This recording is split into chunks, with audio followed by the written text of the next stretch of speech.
ஆண்டவர் மேல, அவருடைய அன்பின் மேல, அவருடைய வல்லமையின் மேல விசுவாசமா இருங்க.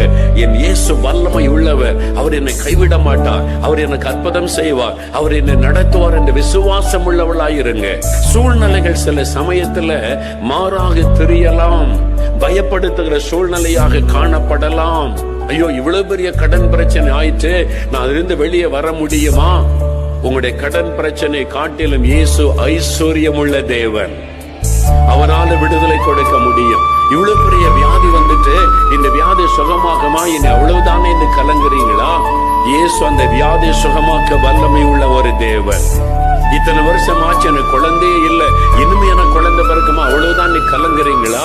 எத்தனை வருடம் ஆனாலும் உங்க கர்ப்பப்பை பலவீனப்பட்டு செத்து போயிருந்தாலும் அதை உயிர் பெற வைத்து அதற்குள் ஒரு குழந்தையை கொடுக்க அவர் வல்லமை உள்ள ஒரு தேவன். இன்னைக்கு விசுவாசிங்க, விசுவாசிங்க. சூழ்நிலை கண்டு